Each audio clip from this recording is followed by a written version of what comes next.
इस वक्त तरामीम का तनाजुर अदलिया को खत्म करना है। चीफ जस्टिस ने फाशिज्म को तहफ़्फ़ुज़ दिया।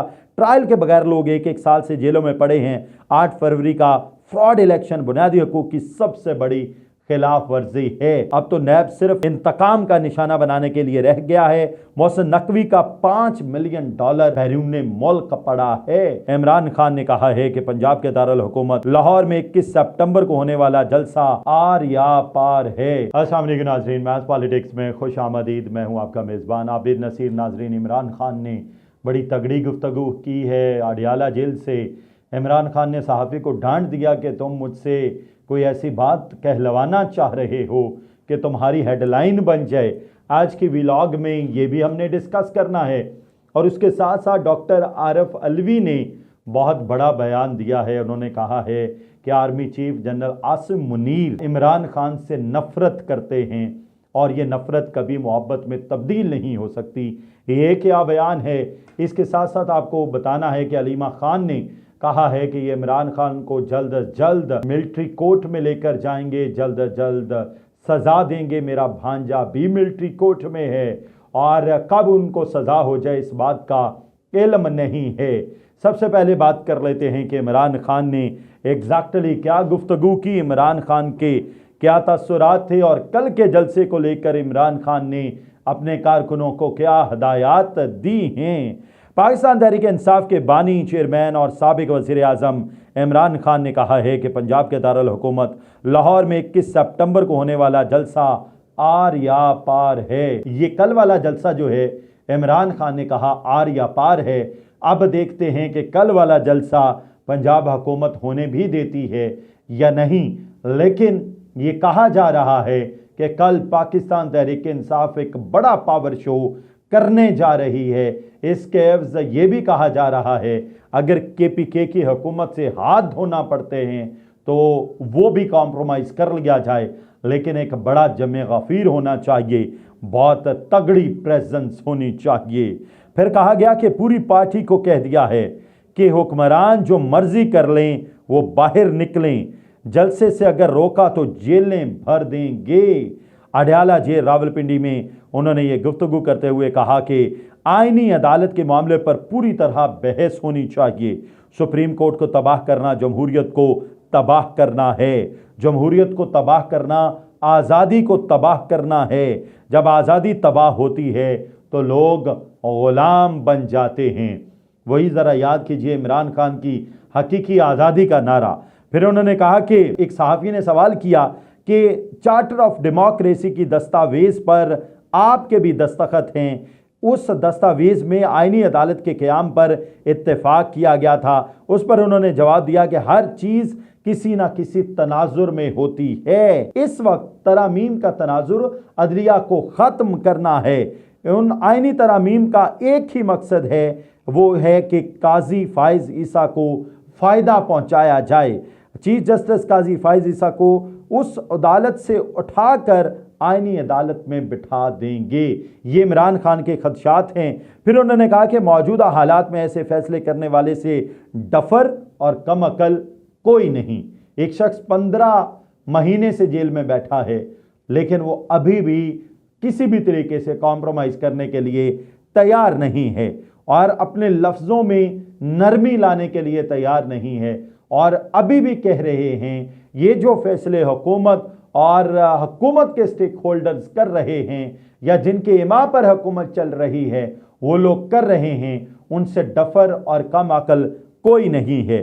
फिर उन्होंने कहा मैंने ऐसे बहुत ही कम लोग देखे, बच्चे बच्चे को इस आईनी तरमीम का मकसद पता था, ये डरे हुए हैं।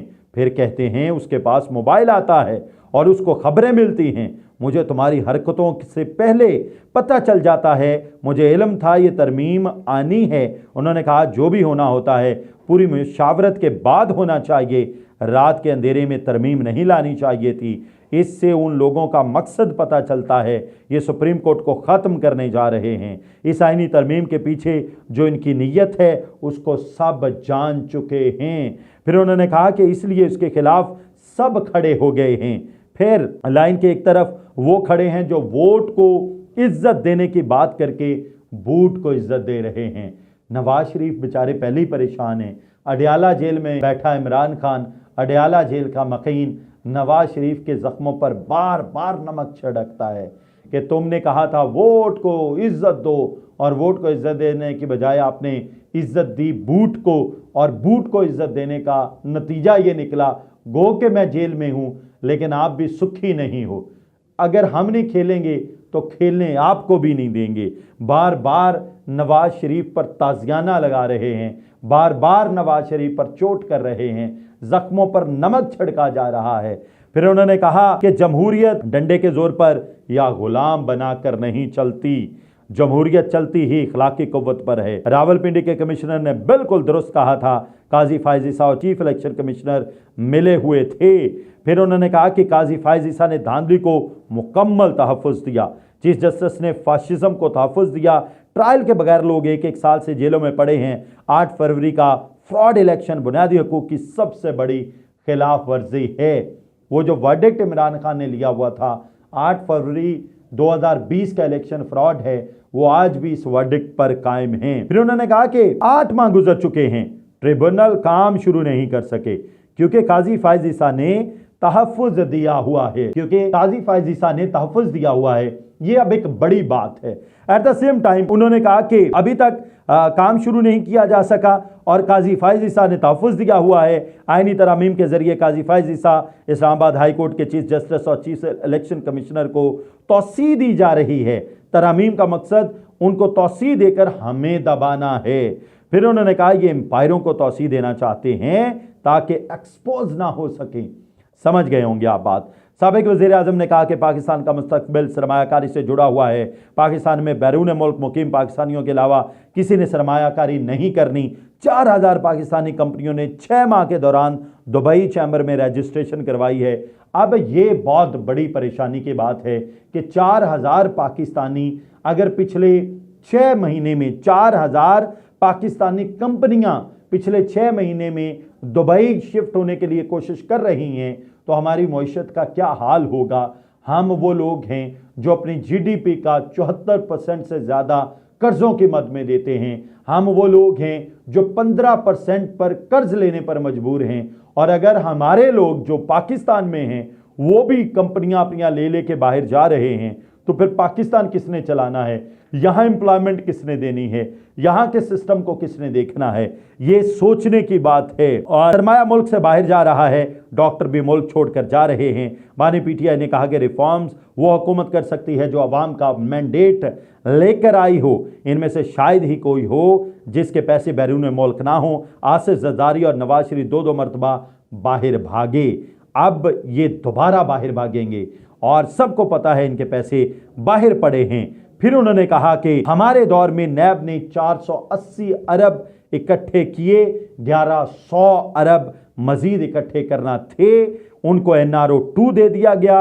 अब तो नैब सिर्फ इंतकाम का निशाना बनाने के लिए रह गया है। मोहसिन नकवी का $5 मिलियन बैरून मुल्क पड़ा है। यानी जितने जेल के बाहर लोग हैं इमरान खान की नज़र में करप्ट हैं, इमरान खान की नज़र में 2 नंबर हैं, इमरान खान की नज़र में वो पाकिस्तान का पैसा पाकिस्तान से बाहर ले जाने वाले हैं और इमरान खान के दौर में दूध की नहरें बह रही थीं।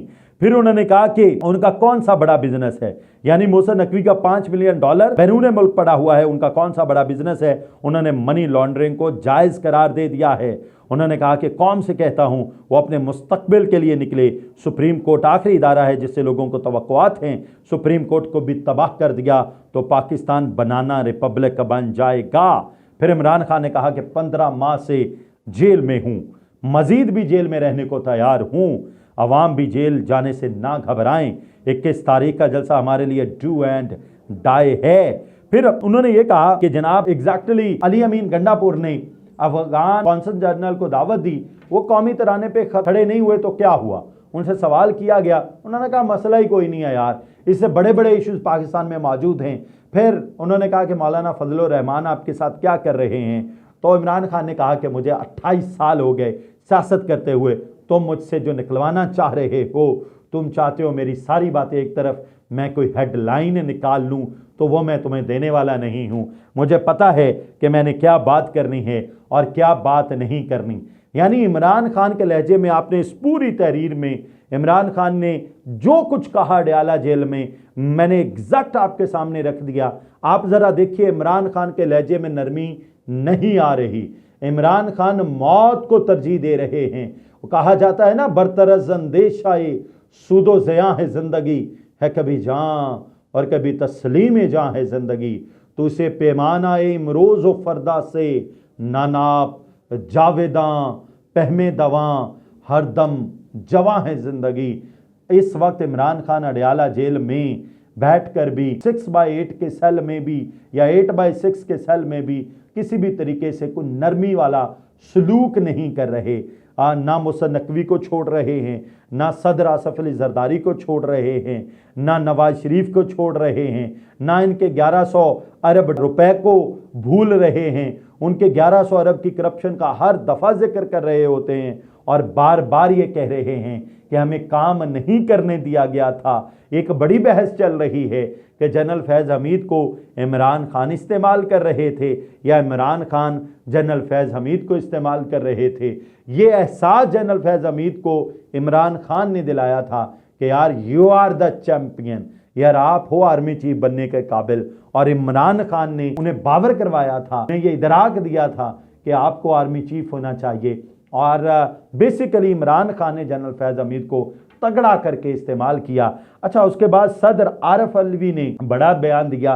वैसे उनकी ये जो गुफ्तगू थी कि army chief general Asim Munir पर हमने सोचा था कुरान करीम का कोई असर होगा, लेकिन उन पर असर नहीं है। उनकी ये वीडियो रिकॉर्ड कर ली गई, ऑफ द रिकॉर्ड वो ये कह रहे थे, लेकिन उनको ये रिकॉर्ड कर लिया गया। फिर उन्होंने कहा कि मेरे दौर में मुझे किसी शहीद के घर नहीं जाने दिया जाता था। मैंने जब कहा मैंने जनरल सरफराज के यहाँ जाना है तो मुझे कहा कि सिक्योरिटी इश्यूज़ की वजह से आप नहीं जा सकते, जबकि शहबाज शरीफ को उस वक्त जो निगरान हुकूमत में मेरा ख्याल शहबाज शरीफ थे वज़ीर आज़म, उनको जाने दिया गया, यानी वज़ीर आज़म को जाने दिया गया लेकिन सदर को नहीं जाने दिया गया। ये है दुख सदर आरिफ अलवी के। उन्होंने फिर मुझे कहा कि एक दफ़ा मेरे पास जनरल बाजवा आए, उन्होंने कहा कि मेरे पास फ़लाँ की वीडियो भी है, फ़लाँ की वीडियो भी है। मैंने कहा यार क्या कर रहे हो, ये तो वीडियो उसका नहीं, मतलब आपका कैलिबर नहीं है। फिर उन्होंने कहा मेरे पास फैज़ हमीद की general retired lieutenant general retired Faiz Hameed की वीडियो भी है और मुझे ये लगता है कि जनरल बाजवा जहनी मरीज़ थे। ये सारी गुफ्तगू की डॉक्टर आरिफ अलवी ने। और अलीमा खान ने इस डर का, इस खदशे का इजहार किया है कि इमरान खान को बहुत जल्द सज़ा दी जाएगी, इमरान खान को बहुत जल्द मिलिट्री कोर्ट्स के हवाले कर दिया जाएगा। हमारा भांजा भी मिलिट्री कोर्ट्स के हवाले कर दिया गया और उसे किस वक्त सज़ा हो जाएगी हमें इस बात का कोई इल्म नहीं है। ये तीनों स्टोरीज में, कल की सारी पॉलिटिकल डेवलपमेंट्स में आपने किसी सियासतदान को बात करते नहीं देखा होगा। पाकिस्तान में गाड़ियाँ सस्ती होनी चाहिए, पाकिस्तान में जीने का मायार अच्छा होना चाहिए, पाकिस्तान में पेट्रोल वाकई 100 रुपये होना चाहिए, पाकिस्तान में किसान के लिए कुछ ऐसे चीज़ें करनी चाहिए जिससे किसान जो है वो आसानी से अपने मामलाते ज़िंदगी चला सके। किसी सियासतदान ने ये बात नहीं की कि हमें मिल बैठना चाहिए। हाँ, चौधरी शुजात हुसैन ने ये ज़रूर बात की है कि तमाम सियासी जमातों को मिल बैठ के एक पेज पे होना चाहिए और मुल्क के हक़ में बात करनी चाहिए। लेकिन सियासतदानों को इस चीज़ की समझ नहीं आ रही कि किस तरह हम मिल बैठें, कौन सी ऐसी वजह है जिसके ज़रिए हम मिल बैठें। ये वक्त है खाने का, खूब धस के खाओ। और जब 3.5 साल वाले थे उन्होंने खूब खाया, अब हम खाएं। और at the end of the day ये मुल्क 15% पे इस वक्त हम IMF के साथ डील कर रहे हैं, अगली दफ़ा खुदा न खास्ता हम 20% पे कर रहे होंगे। लेकिन मेरी दुआ है अल्लाह ताला पाकिस्तान के सियासतदानों को शऊर दे कि वो मुल्क के लिए कुछ बड़ा कर सकें और पाकिस्तान दिन दुगनी रात चुगनी तरक्की करे। इजाज़त दीजिए। अल्लाह।